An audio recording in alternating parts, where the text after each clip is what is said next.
Buenos días, continuando con la clase de aguas residuales. El tema a tratar del día de hoy es la teoría de la aireación de las aguas residuales. La generalidad es como tal, es que la aireación es un proceso mediante el cual el agua o se le suministra aire al agua para modificar las concentraciones de sustancias volátiles que el agua contiene, ¿cierto? Entonces, básicamente se inyecta esa agua para que se modifiquen las concentraciones de sustancias volátiles.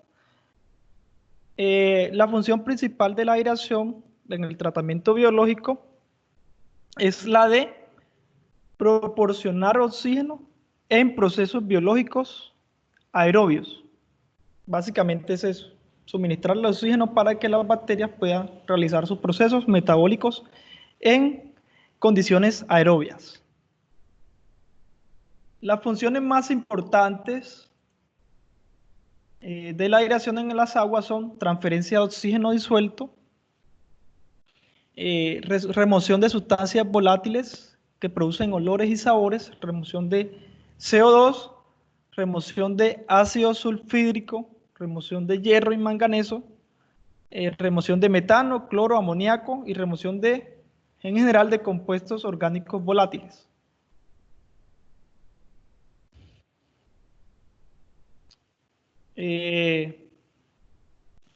Los procesos biológicos requieren ciertas concentraciones. Los biológicos aerobios requieren ciertas concentraciones de oxígeno disueltos. Por ejemplo, los lodos activados, que vamos a ver en la siguiente unidad, que ya es asociado a los procesos de tratamiento biológico o procesos secundarios. Esos lodos activados requieren concentraciones de oxígeno disuelto entre 0,2 y 2 miligramos por litro para suministrarle una adecuada concentración de oxígeno a los microorganismos para su proceso de respiración.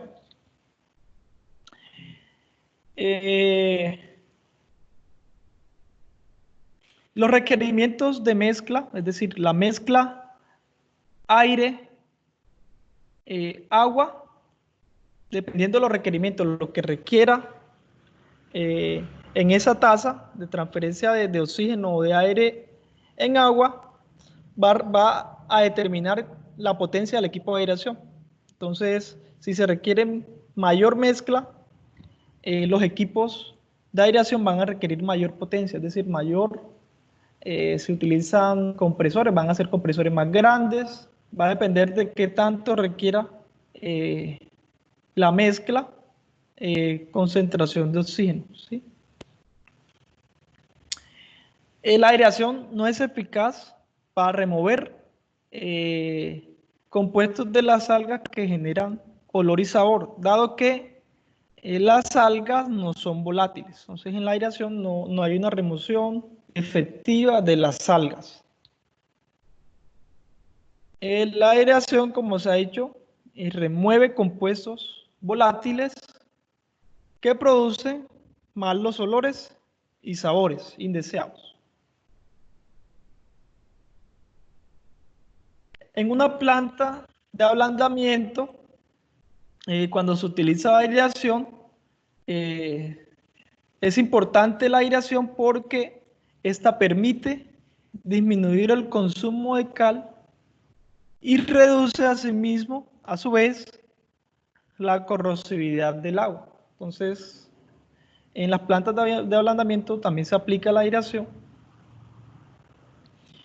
Algo que nos menciona el autor es que la exposición en gotas de agua, por lo menos o al menos durante 2 segundos, puede reducir la concentración de CO2 de un 70 a 90%. Entonces, la importancia de la aireación para la remoción de CO2. ¿Cuándo se recomienda aireación para el caso del CO2? Cuando se tienen concentraciones mayores de 10 miligramos por litro de CO2, la aireación se recomienda.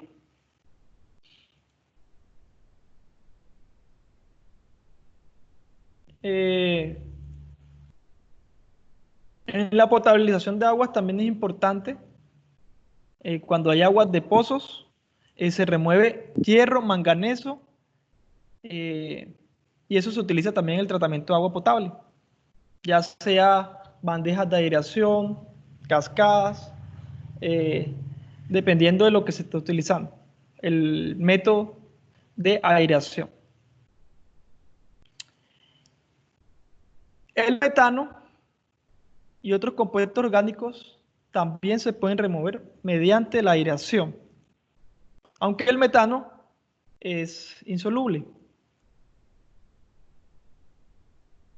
Ahora el principio como tal de la aireación, la teoría, es la teoría de la doble capa propuesta por Lewis en 1924 para la transferencia de gases. Entonces, el modelo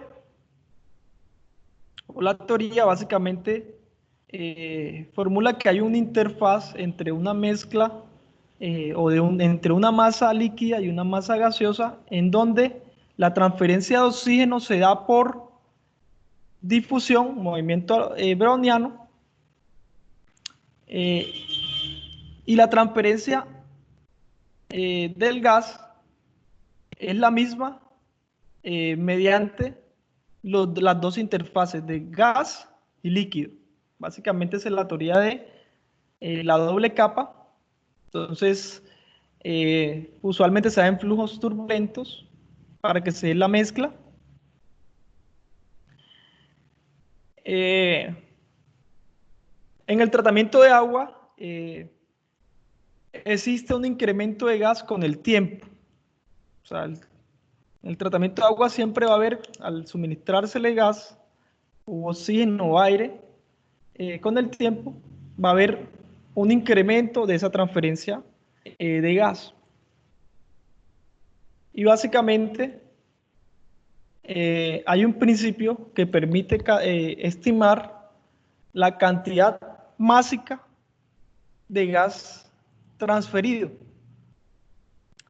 Entonces, esa tasa de gas transferido va a ser igual al diferencial de la masa sobre el tiempo, sobre el diferencial de tiempo, y eso va a ser igual al coeficiente acá, que es un coeficiente de difusión, por el área a través de la cual se difunde el gas, concentración de saturación, y la diferencia entre esa concentración de saturación y la concentración del gas en la fase líquida para un tiempo t.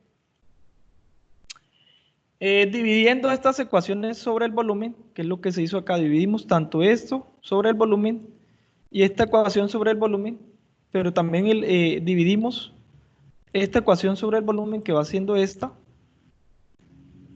y se tiene entonces que el diferencial de la masa sobre el volumen, o masa sobre volumen, es concentración. Concentración es igual a la masa sobre el volumen. Entonces se tiene que diferencial de concentración del gas en la fase líquida en un tiempo t va a ser igual al coeficiente de transferencia de oxígeno, que es K sub LA, que es un coeficiente que se determina de acuerdo a las condiciones de operación, multiplicado por la concentración de saturación del gas en la solución menos la concentración del aire o el gas en un tiempo t. Entonces, básicamente esa es la teoría de Fick. Más adelante haremos un ejemplo de cómo se calcula ese coeficiente K sub LA. Este coeficiente, cómo se calcula.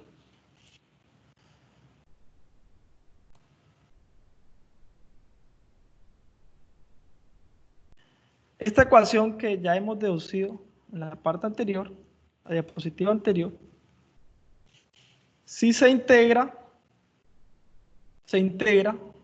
desde sub 0 a la concentración en el tiempo t, y de 0 a t se tiene esta solución de la integral, reemplazando los intervalos de integración, sería esto, y se va a deducir básicamente que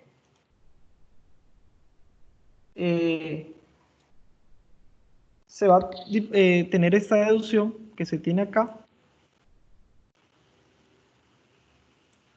básicamente. Y eso va a permitir, resolviendo esto analíticamente, determinar ese coeficiente a partir del laboratorio.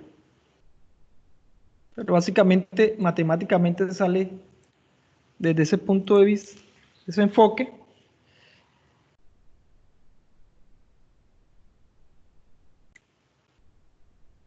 Eh, Como tal, ya logaritmo, ya la solución de esa integral, simplificando, se llega a esta ecuación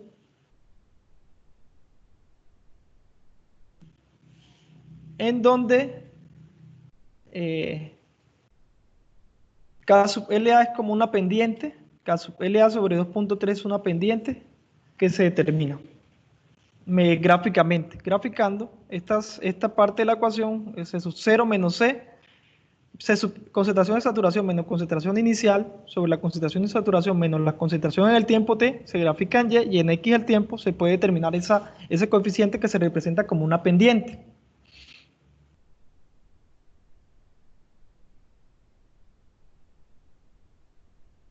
La desgasificación de una solución sobresaturada, cuando ya está sobresaturada, se calcula con este modelo que se tiene acá matemático.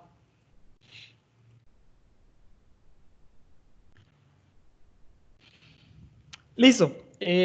Por otro lado, la concentración de saturación de gas en el agua para el modelo, es decir, debemos nosotros, para solucionar los problemas, debemos conocer las concentraciones de saturación. Esa concentración de saturación de un gas disuelto en el agua se puede calcular por la ley de Henry, en el que relaciona que la presión parcial del gas es igual a la constante a H, que es la constante de ley de Henry, para el gas a una determinada temperatura, y X es la fracción molar del gas disuelto en el equilibrio de la fase líquido-gas. Esa fracción molar del gas disuelto en el agua es igual al número de moles del gas sobre el número de moles del gas más el número de moles del agua. ¿Cómo sabemos la ley de Dalton? Por otro lado, establece que para una mezcla de gases no reactivos, la presión total es la sumatoria de las presiones parciales de los gases individuales. Entonces, la presión total va a ser igual, por ejemplo, si se tiene una mezcla nitrógeno e hidrógeno, entonces la presión total va a ser igual a la presión del nitrógeno más la presión del hidrógeno. Y cada componente en la mezcla, o sea, la proporción que incide en la presión parcial de cada gas es equivalente a la fracción molar. Entonces, por ejemplo, la fracción molar del nitrógeno es igual al número de moles del nitrógeno sobre el número de moles total. Si se trata de nitrógeno más hidrógeno, entonces la fracción molar para esa mezcla de gases se representa como número de moles de nitrógeno sobre el número de moles de nitrógeno más el número de moles de hidrógeno. Tal como ustedes han visto en química básica, ya esto lo han visto. Hay una tabla, la tabla 16.1 del libro de Romero, se tienen las constantes de la ley de Henry de gases solubles en agua a determinadas temperaturas. Se tiene para el aire, para el CO2, oxígeno, nitrógeno, metano, entre otros. Este ejemplo, vamos a detallarlo. Entonces nos pide calcular la concentración de saturación del nitrógeno en contacto con aire seco a una atmósfera y 20 grados Celsius. Entonces, como solución se tiene que el aire seco contiene aproximadamente 79% de nitrógeno. Entonces, si la presión atmosférica es de una atmósfera, entonces la presión correspondiente al nitrógeno va a ser igual al 79% de una atmósfera. Porque esa es su fracción, está en 79% de la masa de aire. Entonces sería 0.79 por 1. Sería la presión entonces del nitrógeno va a ser 0.79 atmósferas. Luego de la tabla anterior que se mostró de la ley de Henry, para nitrógeno a 20 grados Celsius, la constante de la ley de Henry es 8.04 por 10 a la 4 atmósfera sobre mol por mol. Luego, conociendo la presión y conociendo la constante de la ley de Henry, podemos calcular la fracción molar del gas. ¿Cuál sería esa fracción molar del gas que se está analizando, que en este caso es el nitrógeno? Simplemente despejamos. La fracción molar va a ser igual a la presión y esta constante que está multiplicando pasaría a dividir. Reemplazando, tenemos que la presión de el 79% de nitrógeno en el aire es 0.79 atmósferas para una atmósfera y la constante es 8.04 por 10 a la 4 atmósfera sobre mol por mol. Esto me da un resultado de X, la fracción molar del gas contenido en el agua o el gas como tal es 9.83 por 10 a la menos 6. Ahora calculamos, perdón,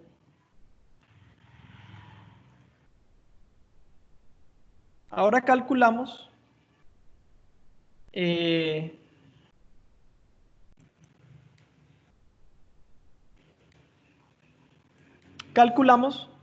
el número de moles del agua. El número de moles del agua simplemente se calcula como la densidad del agua. Se va a tomar como 1000 gramos por litro, pero la idea es que se lea a 20 grados Celsius. Y el peso molecular de agua, de la molécula de agua, es 18 gramos mol. Efectuando esta operación, se tiene que 1000 sobre 18 es 55.6 mol por litro de agua. Entonces ya tenemos el número de moles del agua. Ahora, conociendo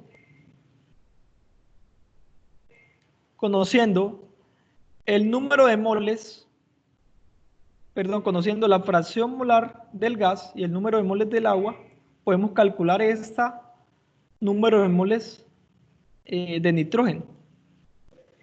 El número de moles de nitrógeno, despejando esta ecuación, la ecuación como tal resultante de ese despeje va a ser esta. Número de moles del gas, o sea, del nitrógeno, que es lo que se está analizando, va a ser igual al número de moles del agua por la fracción molar del gas sobre 1 menos la fracción molar del gas. Simplemente reemplazamos el número de moles, lo hemos calculado en la diapositiva anterior, que es 55.6 mol por litro.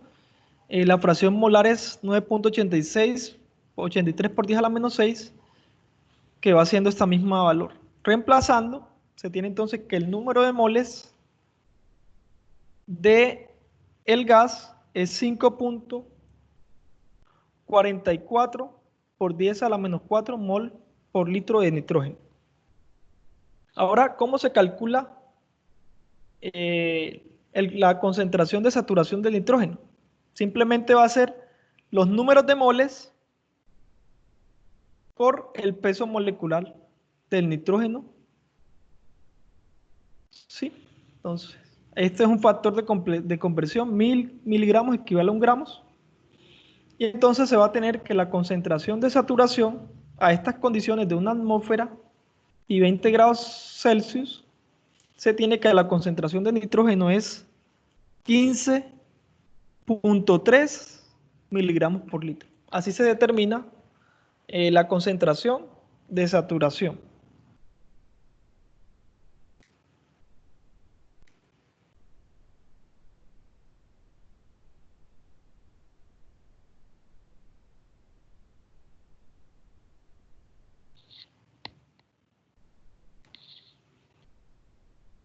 Ahora vamos a hacer el ejercicio para calcular la concentración de saturación de oxígeno en agua expuesta a una atmósfera y 20 grados Celsius.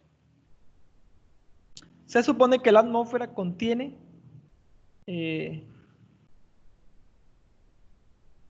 21% en volumen de O2, de oxígeno.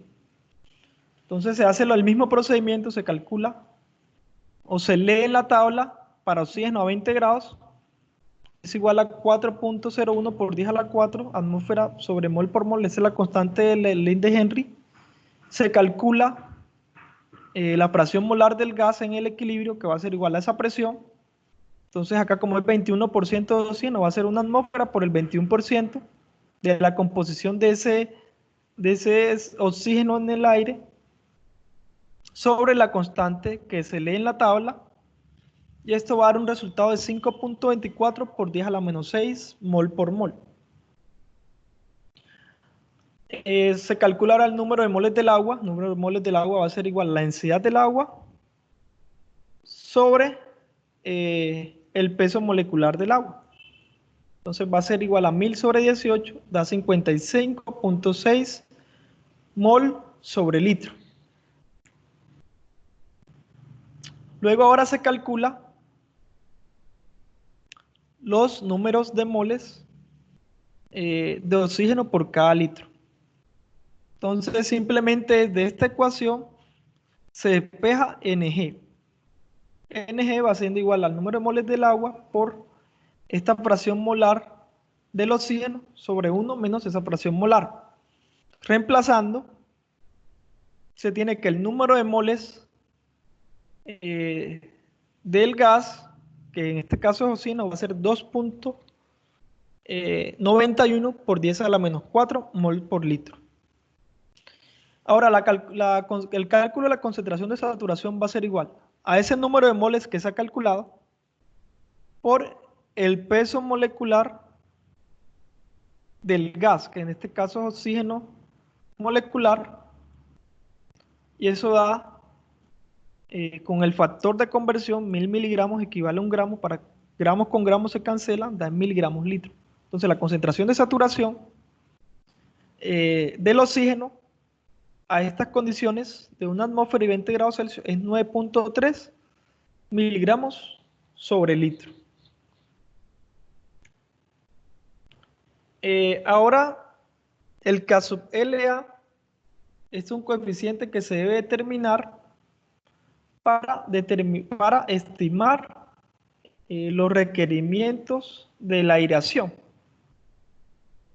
Entonces, esa tasa como tal de coeficiente de transferencia de aire o oxígeno, lo que se está analizando, siempre va a ser nominada por un fabricante a condiciones estándar. Es decir, el fabricante de ese equipo de aireación va a establecer cuál es su capacidad nominal, es decir, cuál es su capacidad de producción de oxígeno, o sea, el aire que se está inyectando por unidad de potencia o por unidad, si es un dato que da el operador a las condiciones estándar, que son una atmósfera a 20 grados Celsius usualmente y concentración de oxígeno disuelto de 0 miligramos por litro.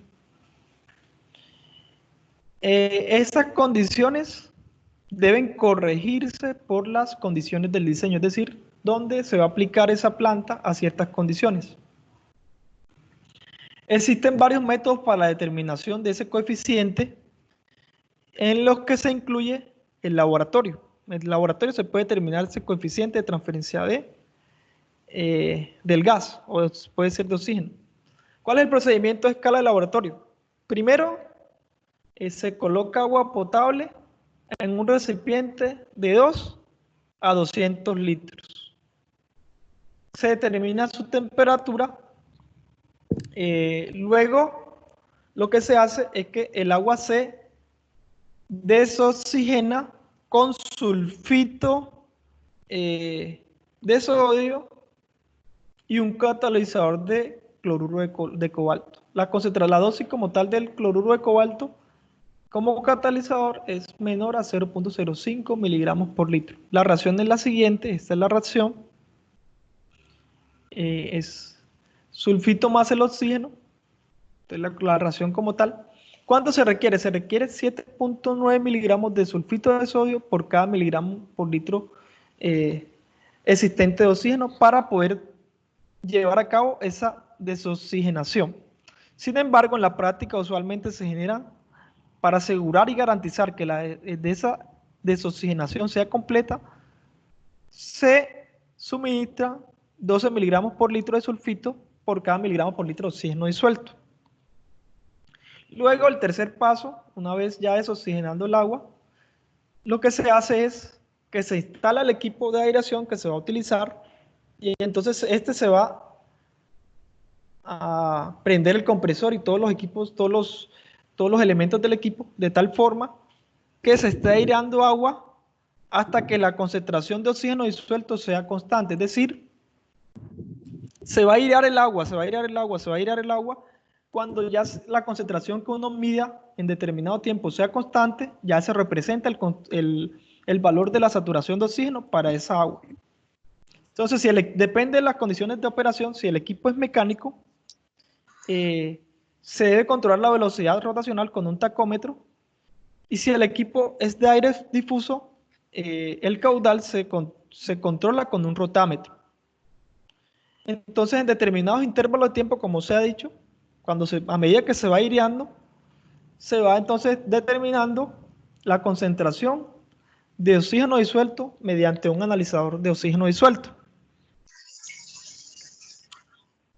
El siguiente paso, lo que se hace es, ya el procedimiento como tal para el cálculo, se tabulan las concentraciones de oxígeno disuelto y se calculan los déficits de oxígeno disuelto para los diferentes periodos de aireación.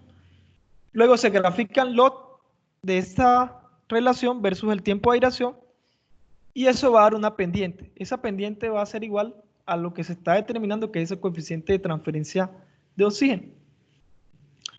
Entonces, hay que encontrar un factor de corrección para las características del agua residual y básicamente lo que se hace es que se repite el procedimiento, los 3 primeros pasos, pero ya no se va a hacer con agua limpia potable, sino que se va a hacer con el agua residual.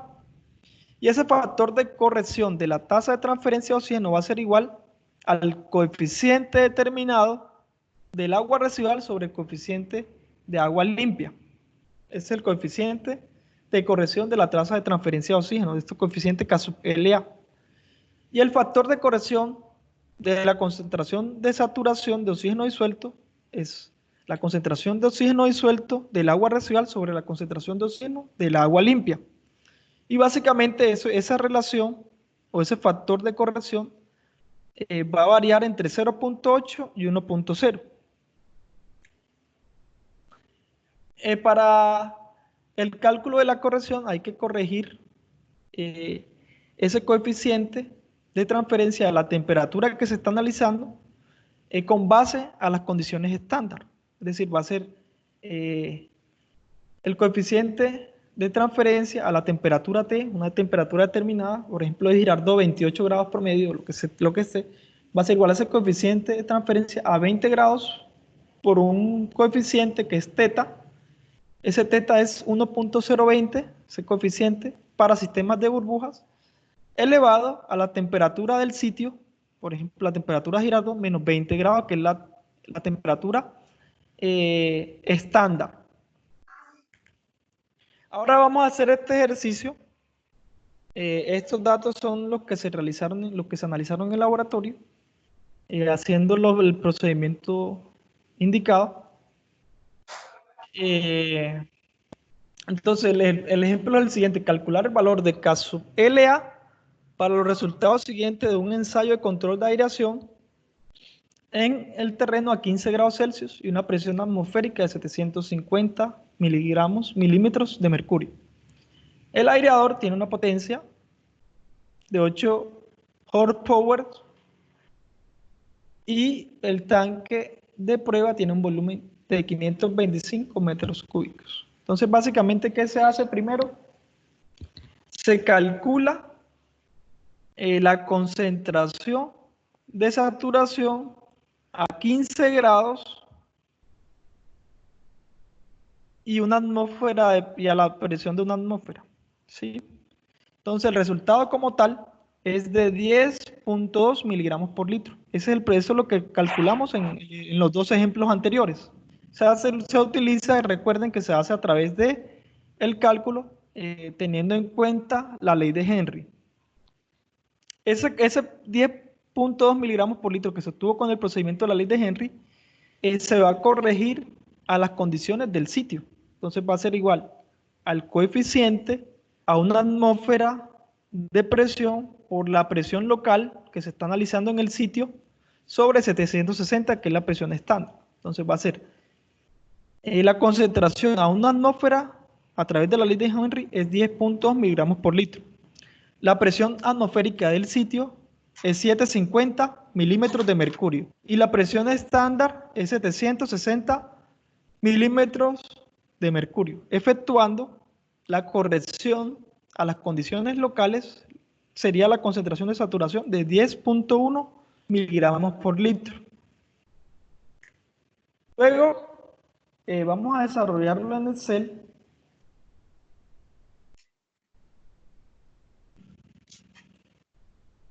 Vamos a desarrollarlo en Excel.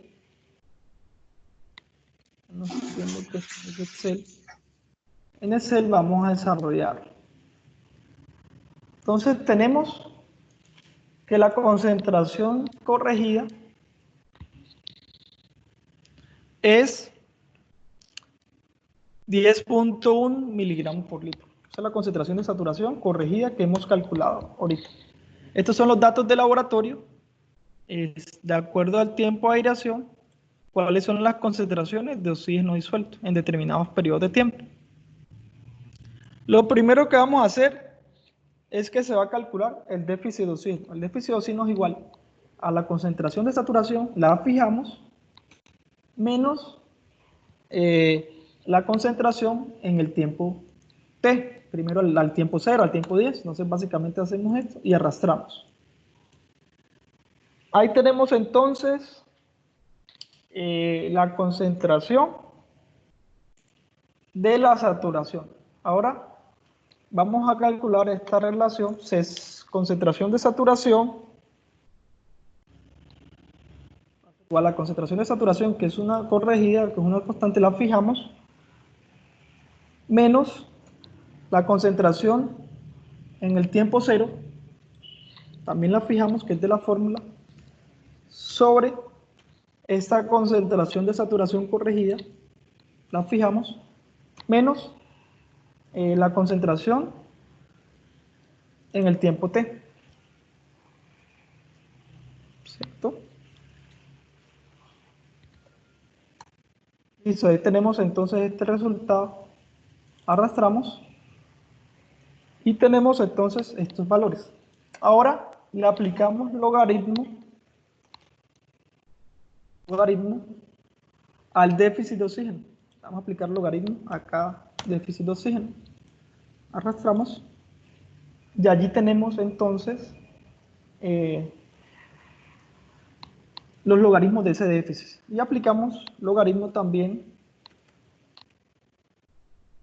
a esta ecuación.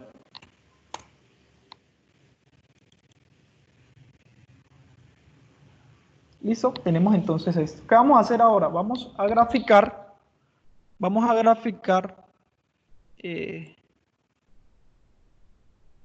tiempo de aireación versus el logaritmo del déficit. ¿Qué vamos a hacer? Vamos a seleccionar datos. Vamos a modificar en X. En X va el tiempo Está bien, el tiempo, que sería eso.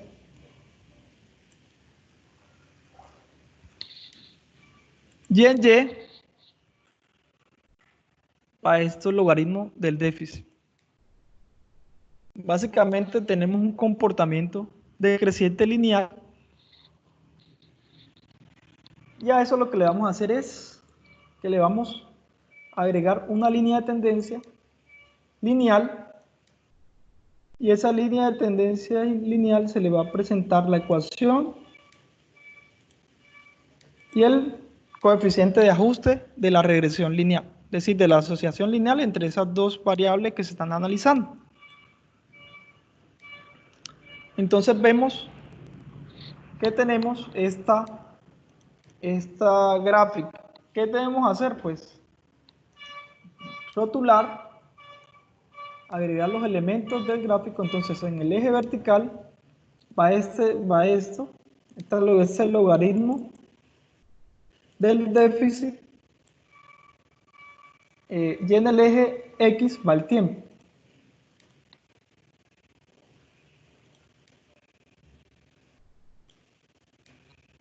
Va el tiempo de aireación en minutos.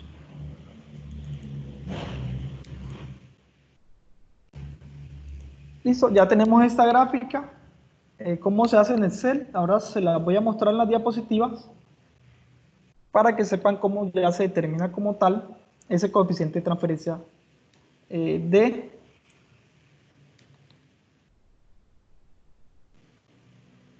oxígeno. ¿Listo? Listo. Entonces, esta es la gráfica que hemos elaborado en Excel. Esta es la gráfica. La ecuación como tal es esta. Este R cuadrado tiende a 1, eso quiere decir que es casi perfecta esa línea que se ajusta a ese conjunto de puntos. Entonces es muy bueno el modelo que se predice de regresión lineal simple.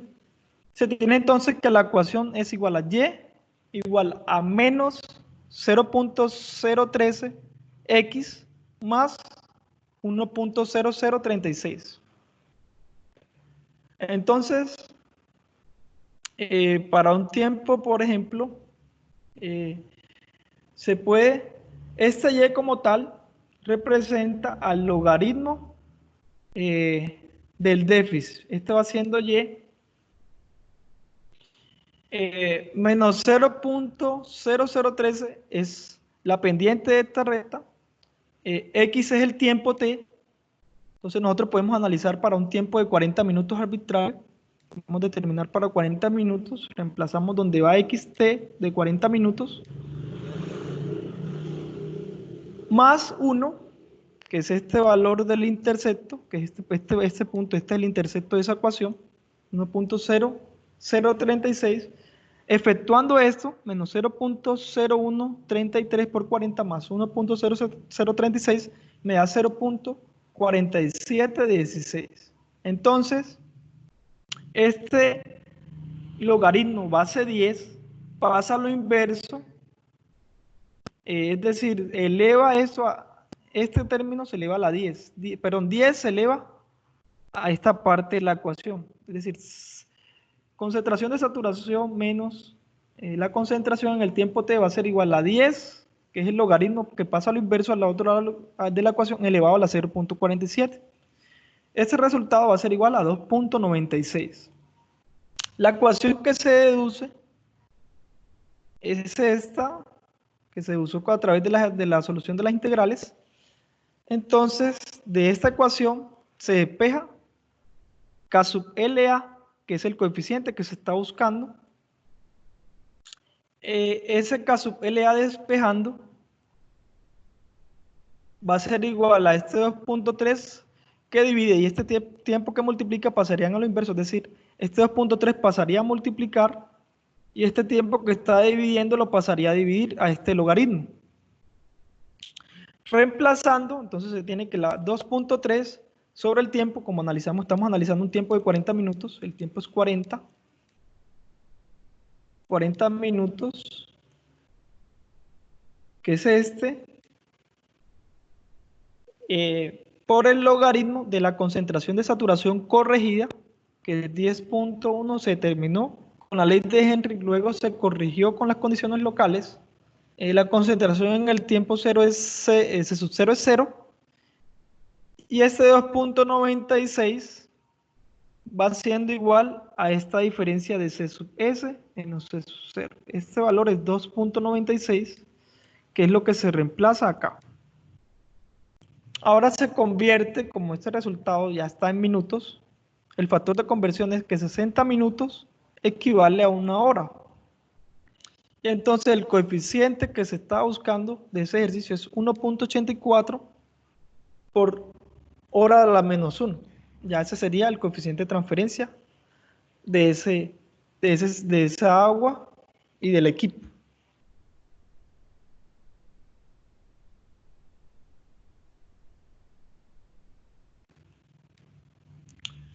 Luego se va a calcular el K sub LA a condiciones estándar. Condiciones estándar, acuérdense que es agua limpia con ciertas condiciones, una temperatura de 20 grados Celsius, una presión atmosférica de 760 milímetros de mercurio o de una atmósfera y una concentración de oxígeno disuelto de 0 miligramos por litro. Entonces estas son las condiciones estándar. Y de esta ecuación, que es para la corrección, se va a despejar el coeficiente K sub LA a condiciones estándar, que eso es lo que el fabricante lo va a nominar su equipo a las condiciones estándar. Es decir, a evaluar la tasa de esa transferencia de ese equipo, su tasa nominal, pero cuando se habla de nominal es a condiciones estándar. Entonces acá simplemente despejamos. Este teta elevado a la T menos 20 pasaría a dividir a K sub LA a la temperatura evaluada y simplemente se va a tener esta ecuación. Ahora se reemplaza, el coeficiente que se evaluó fue 1.84 hora a la menos 1, que fue lo que se terminó a través de CEL y de las fórmulas. El teta para equipos de aviación es 1.024 elevado a la T que se está analizando, que se analizó a 15 grados, menos la temperatura estándar, que es 20. Y esto me da un resultado del coeficiente de transferencia nominal a 20 grados Celsius y una atmósfera de presión es de 2.07 hora a la menos 1.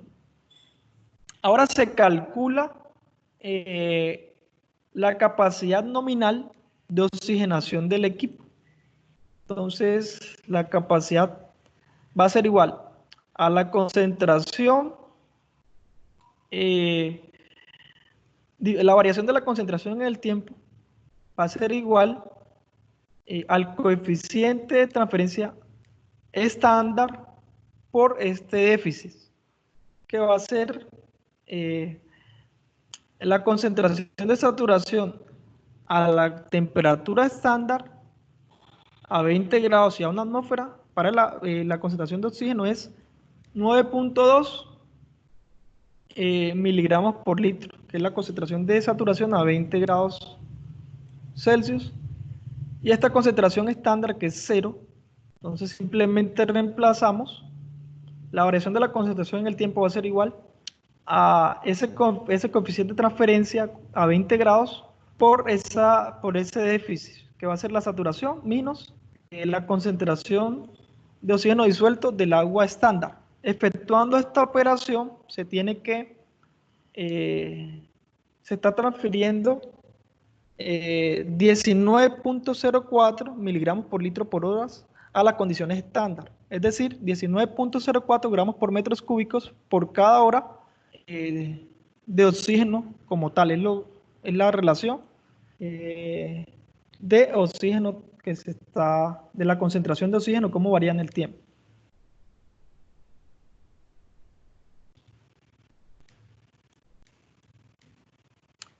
Luego se calcula la capacidad nominal del equipo de aireación para un volumen de 525 metros cúbicos. Se tiene un volumen de 525 metros cúbicos, entonces esa capacidad nominal del equipo, que es N se despeja, el volumen que lo está debiendo pasaría a multiplicar a la diferencial de concentración sobre el tiempo. Entonces se va a tener que esa capacidad nominal del equipo va a ser igual al volumen por la variación de la concentración en el tiempo. El volumen como tal es 525 metros cúbicos y esta variación de la concentración en el tiempo, 19.04 gramos por metro cúbico por hora, fue lo que determinamos en el paso anterior, que es este valor.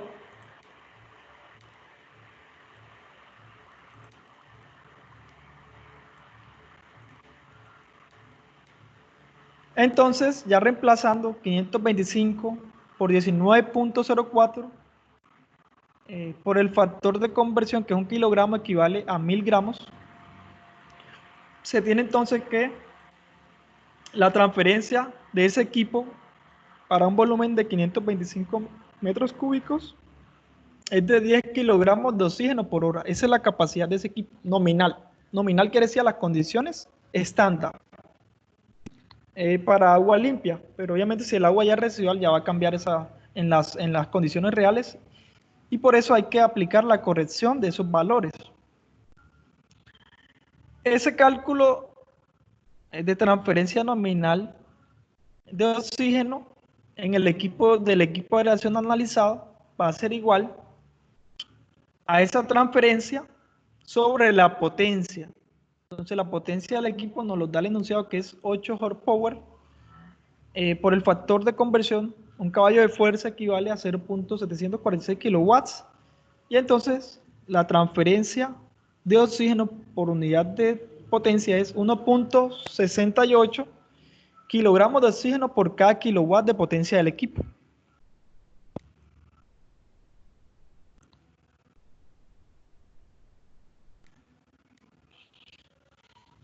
Ahora, ¿qué equipos? Hay 3 equipos que se utilizan para airear las aguas residuales.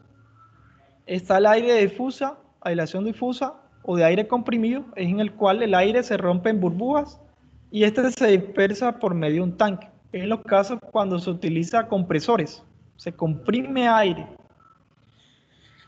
y se inyecta a través de la turbulencia en la fase líquida.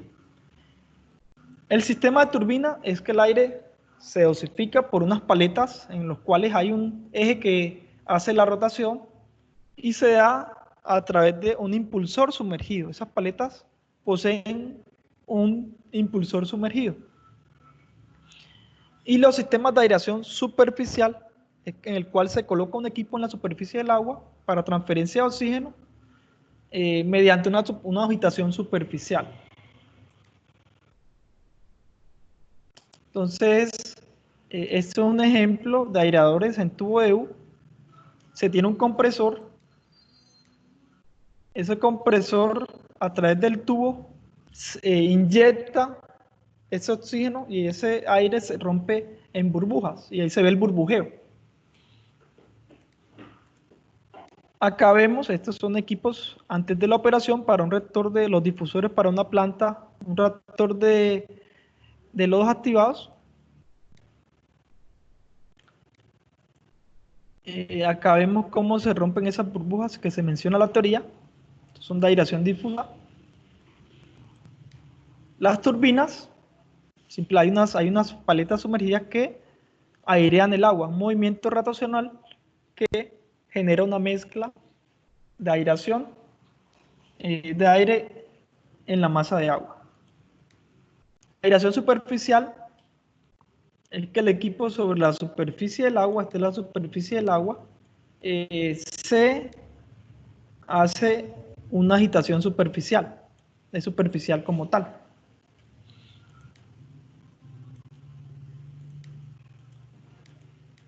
Ese es un sistema de aireación superficial en el campo. Vemos cómo esta estructura se da mediante la superficie, una agitación.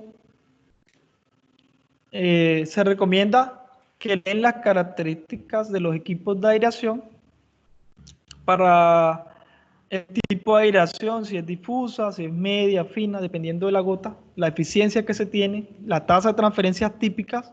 Entonces se recomienda leer el capítulo 16 del libro de tratamiento de aguas residuales de Romero.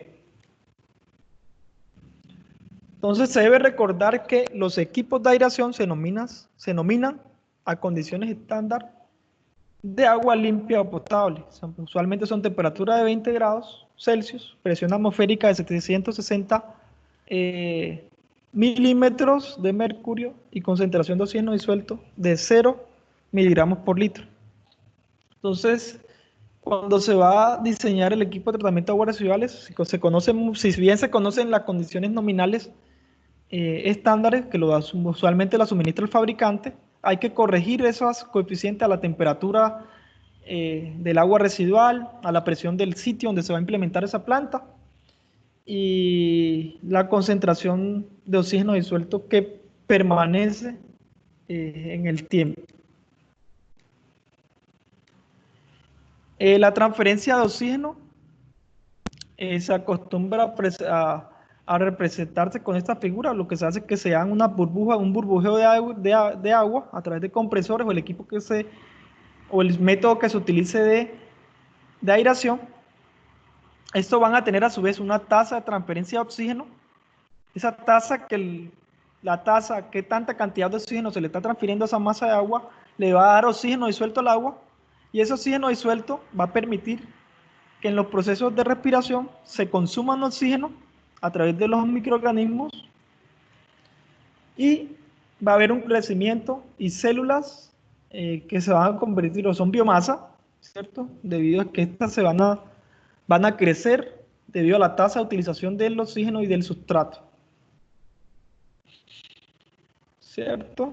Entonces las burbujas se crean mediante los tres tipos que se han mencionado, sea equipos de aire comprimido, equipos mecánicos de aireación, ya sea superficial, sea a través de paletas, en fin, entre otros. Finalmente, ya se sugiere profundizar en los temas de diseño de sistemas de aireación, tanto difuso como comprimido. Entonces, eso es todo por la clase de hoy. Ahora pasamos a la sesión de preguntas.